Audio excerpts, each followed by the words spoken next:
비트코인 가격, 지금은 큰 그림을 봐야 될 때라고 봅니다. 오늘은요, 어쩌면 이제 곧 비트코인에 일어날 수 있는 사건에 대해서 얘기를 해보겠습니다. 안녕하세요, 홍 작가입니다. 늘 말씀드리지만 투자 어드바이스가 아니라는 점 먼저 말씀드리고요, 시작을 하겠습니다. 제가 무슨 미래를 예언하는 그런 능력이 있는 건 아닌데, 조건이 이렇기 때문에 이렇게 될 거다. 자, 이렇게 생각할 때 좀 합리적이다. 이런 전망을 해보겠습니다. 물론 비트코인 얘기입니다. 자, 1월 11일 목요일부터 미국에서 비트코인 현물 ETF 거래가 시작이 됐는데요. 어제까지 거래일로 따지면 8일 동안 거래가 이루어졌습니다. 그 8일 동안요, 주구장창 비트코인을 내다 판 그레이스케일을 제외한 나머지 9개 자산운용사들, 블랙록, 피델리티, 비트와이즈, 아크, 인베스코 등등 9개사가 사들인 비트코인이 11만 9천 개가 넘습니다. 이걸 8일로 나누면, 거래일 8일로 나누면 1거래일당 거의 15,000개 가까이 되는데요. 거래일 8일 동안 매일같이 평균 15,000개씩 비트코인을 사들였다는 얘기가 되겠습니다. 액수로 치면 거래일 하루 평균 6억 달러 정도씩, 그 정도씩 비트코인을 사들였다는 얘기가 되겠죠.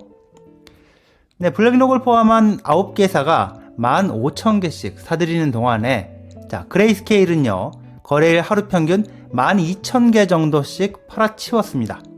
언제까지 얼마나 돈이 들어오게 될지 모르겠는데요. 블랙록이 굴리는 자산 규모, 이게 9조 달러, 10조 달러 수준인데, 그냥 9조 달러라고 치겠습니다. 그렇게 되면 블랙록 운용 자산의 1%가 비트코인 현물 ETF가 된다. 이렇게 보면 900억 달러가 되는 겁니다. 5%라고 보면 4,500억 달러가 되는 거고요. 거래일 8일 동안 사들인 비트코인, 블랙록이 얼마나 사들였을까요? 보면요, 여기 맨 위에 이렇게 나옵니다. 나오면 이게 총 44,000개 정도를 사들인 거죠. 자, 이걸 하루 얼마씩 사들였느냐? 보면요, 하루가 아니고 지금까지 사들인 게 17억 달러가 조금 넘습니다. 거래일 8일 동안 사들인 게 17억 달러가 좀 넘는데, 이게 900억 달러, 4,500억 달러 이렇게 될 수 있다는 얘기가 됩니다. 피델리티를 볼까요? 그 바로 밑에가 피델리티인데요. 피델리티가 어제까지 사들인 게 15억 달러가 좀 넘는데, 근데 이게 500억 달러, 피델리티 같은 경우에는 운용자산이 5조 달러라고 치면 1%면 500억 달러가 되는 거고요. 5%면 2,500억 달러가 되는 겁니다. 어제까지 사들인 게 15억 달러 정도 되니까, 근데 이게 500억 달러, 자, 2,500억 달러 이렇게 불어날 수 있다는 거고요. 그레이스케일이 언제까지 대량 매도를 할 수 있을지 모르겠지만, 남은 게 이제 52만 개가 조금 넘죠. 이 정도인데, 그럴 가능성은 없다고 보지만, 만약에 이걸 다 내다 팔고 그냥 회사를 청산해버린다, 이 펀드를 청산해버린다고 치면, 하루 12,000개씩 팔면, 자, 2달이면 청산이 될 겁니다. 대량 매도 사태가 끝난다 라고 만약에 가정을 해보고, 그리고 9개 비트코인 현물 ETF에 꾸준히 돈이 유입이 돼서 비트코인을 계속 사들인다. 자, 이렇게 되면 비트코인 가격은 어떻게 될까요? 당연히 등락은 있겠지만, 안 떨어지고 올라가는 주식을 본 적이 없고, 안 떨어지고 올라가는 상품, 그런 거 본 적 없죠. 그치만, 제가 얘기한 상품은 코모디티입니다. 이 금 같은, 이런 거죠. 하여튼, 제가 자주 얘기하지만, 시간을 길게 볼 필요가 있습니다. 제가 봐온 비트코인, 자, 우상향 자산, 길게 보면 가치가 크게 올라가는 그런 자산입니다. 비트코인 수요를 엄청나게 급증하게 만든 사건이 미국 비트코인 현물 ETF 승인이었다는 거. 자, 이게 오래지 않아서 가격으로도 입증이 될 거라고 저는 보고 있습니다. 자, 비트코인 운용사들이요, 얼마나 지금 치열하게 경쟁을 하고 있는지 보여주는 사건이 발생했습니다. 자, 지금 보시는 이 화면, 이게 바로 비트코인 주소입니다. 자, 여기 보시면요, 밸런스에 보시면, 자, 전부 11,858개가 조금 넘는 그런 비트코인이 들어 있습니다. 이게 달러로 환산하면 4억 7,400만 달러가 좀 넘죠. 4억 7천 거의 뭐 500만 불어치 정도가 들어있는 그런 비트코인 주소입니다. 이게 바로 비트코인 현물 ETF 운용사 중에 한 명인 비트와이즈. 자, 비트와이즈가 공개한 자기네 비트코인 지갑 주소입니다.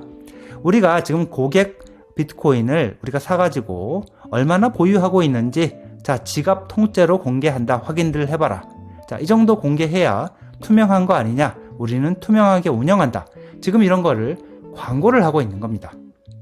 다른 ETF 운용사들하고 우리는 다르다. 이런 걸 강조하면서 마케팅을 하는 거죠. 자, 이렇게 되면 다른 데서도 아마 이렇게 한다고 하는 데가 또 나오지 않을까 이렇게 생각이 됩니다. 네, 그리고 자, 비트맥스 창업자이자 코인 투자 펀드를 굴리는 아서 헤이즈. 자, 이 친구가 비트코인 가격이 3월 달에 3만 불까지 떨어질 수 있다 이런 얘기를 했는데요.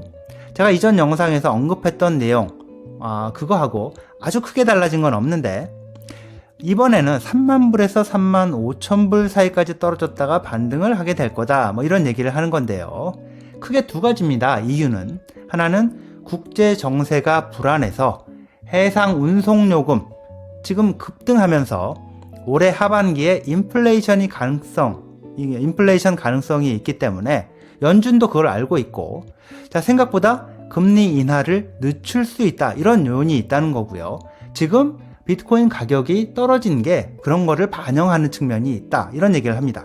자, 또 하나는 지난해 실리콘밸리 은행 파산 사태가 났을 때 자, 연준에서 은행들한테 싸게 돈 꿔주는 프로그램을 도입을 했는데 새로 도입했는데 그때 도입한 게 이 BTFP 은행기간 대출 프로그램 뭐 이런 건데 자, 이 프로그램이 3월 달에 이제 끝이 나는데 이거를 연장하지 않을 가능성이 있고 그렇게 되면 은행 몇 개가 파산하는 사태가 나서 단기적으로 충격이 올 수 있다 뭐 이런 겁니다. 자, 이렇게 되면 비트코인 가격이 3만 불에서 3만 5천 불까지 떨어질 수 있다 이런 얘기를 하고 있는 건데요. 그러면서 뭐 하는 얘기를 들어보면 자기는 자, 3월 말에 비트코인을 3만 5천 불에 팔 수 있는 그런 이 풋 옵션을 계약을 해놨다 이렇게 얘기를 하거든요.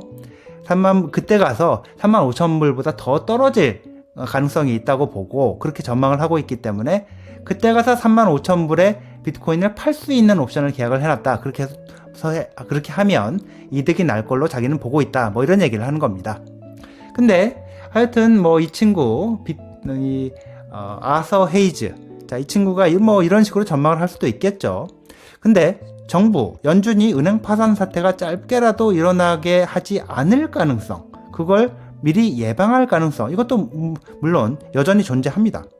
자, 단정하기 어렵지만, 자, 올해 선거도 있는데, 과연 정부가 경기 망하게 둘 가능성이 높으냐? 저는 높지 않다는 쪽에 더 무게를 두고 있습니다. 네, 여기까지입니다. 시청해주셔서 감사합니다.